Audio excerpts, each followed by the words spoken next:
Today we will be putting metal sheathing on the roof. I think you're gonna need these, Daddy. Well, thank you. Make sure it's level. Oh, I will.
So it's Monday, and I thought I'd do kind of a behind the scenes.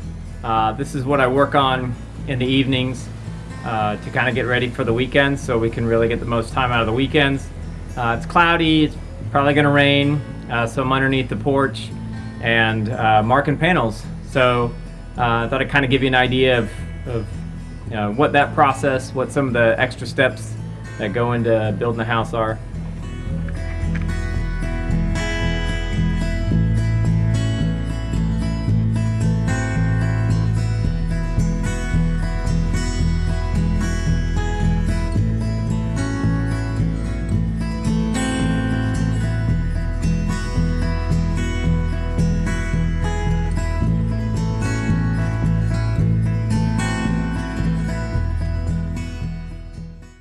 Thought I'd cover how we mark panels and kind of the approach, the system that I put together.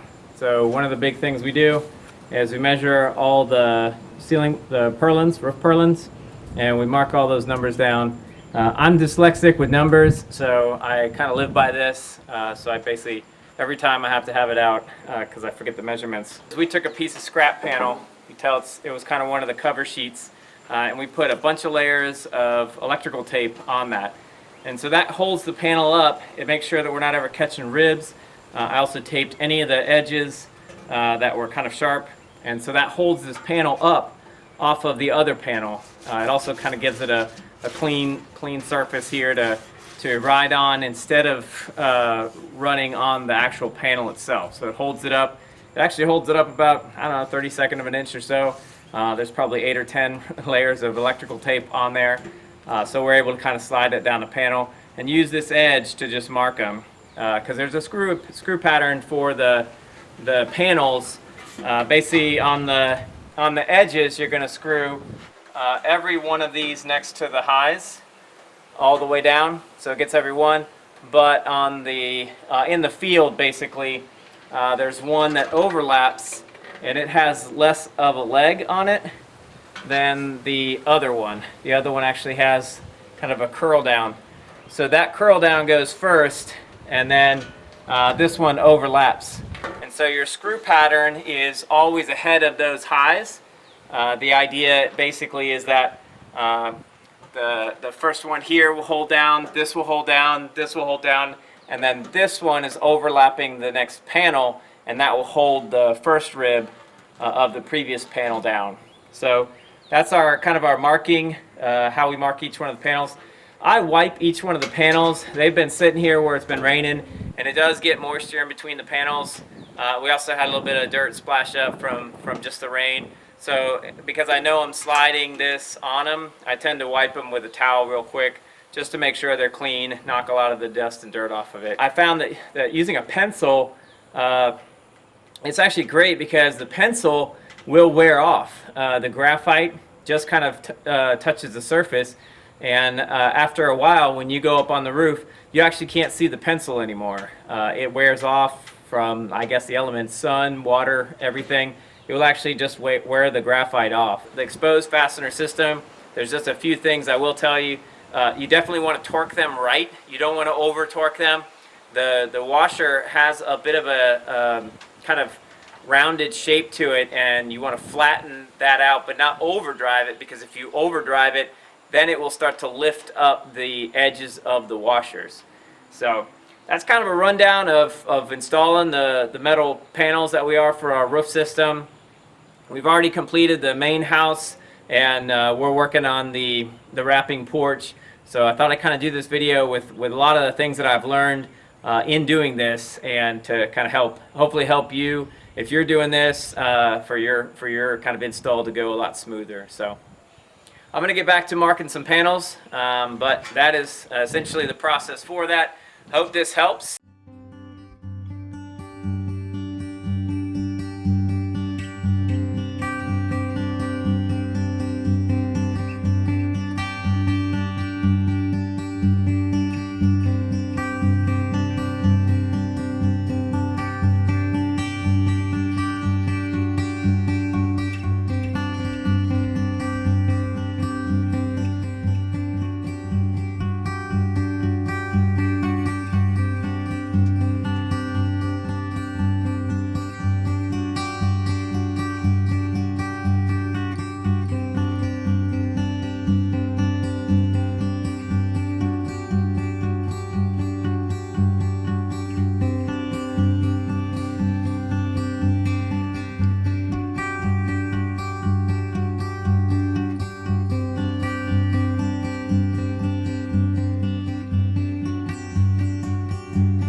So how about a few tips and tricks from an amateur?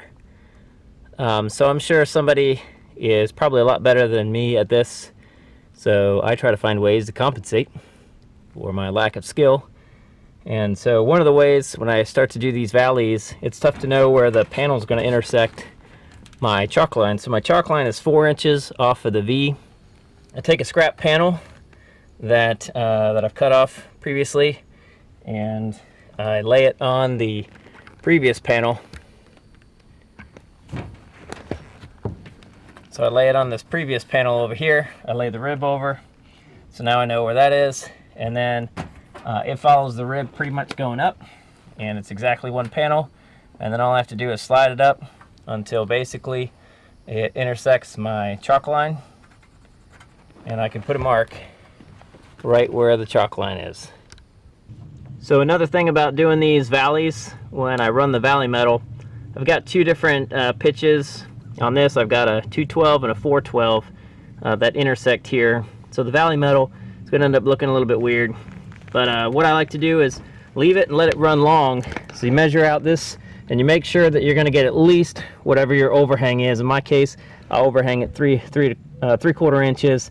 And so I put it about an inch out and made sure that it came out an inch. That way I can run this and make sure that it follows these panels, and then I can continue that cut line, turn this corner, fold these in, and then start following this other roof plane wherever these panels wind up being. So I let it run long. That way the panels all go in there. I can mark it. I just leave the edge not screwed up so I can lift the panel a little bit. Makes it easier to cut it. I'll cut it, make sure it's all in line with the panels, because remember, our panel is going to stop where this purple line is, basically. So our panel will stop here, and then all you're seeing is actually just this up and over, and you'll see it head back the other direction. So we'd like that to probably be lined up with our panels. Makes it look nice and even going across.